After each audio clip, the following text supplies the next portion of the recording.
All right, we'll go next to Susan Toe in Anchorage. Can you hear us, Susan?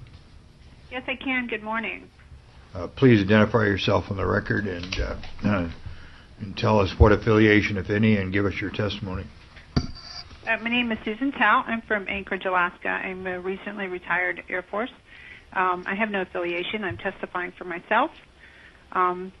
I'd like to thank you today for allowing me the time to testify regarding the inclusion of same-sex domestic partners into Senate Bill 73.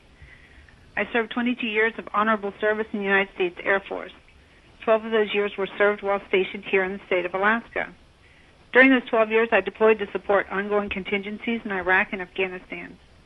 My last deployment, before I retired, was as the superintendent of medical logistics. This tour lasted 12 months. 7 months out of that year, I traveled extensively throughout Iraq, Afghanistan, Pakistan, and UAE. Most of these travels were on the Black Hawk helicopters or via ground support. I've been shot at, and I've pulled my weapon in self-defense. I was always armed, and my weapon was always locked and loaded. I've carried wounded soldiers, Marines, and airmen from the heliport pad in Balad into the ER for emergency treatment.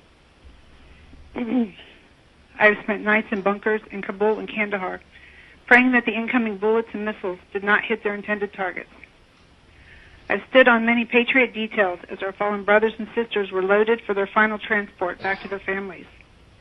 Through all of this, my thoughts were always with my family, my wife, and our 2 young sons.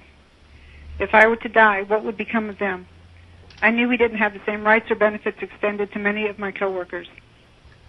As a recently retired senior NCO, I mentor many young gay and lesbian active duty members. Most of them have families. Many of them own property together here in Alaska. Many of them are raising children and have been in committed relationships for years. These airmen and soldiers are apt to deploy at any given time. They are in combat-related jobs, infantry, security forces, fighter pilots, crew chiefs, and combat medics. They are set to deploy and defend our country whenever asked. Their number one fear is that their families will not be taken care of should they not return from their mission. Senate Bill 73 is set to honor Alaska's fallen warriors and support widows and widowers of service members that are killed while on active duty. This must include our gay and lesbian military families. Thank you. Thank you, and thank you for your service.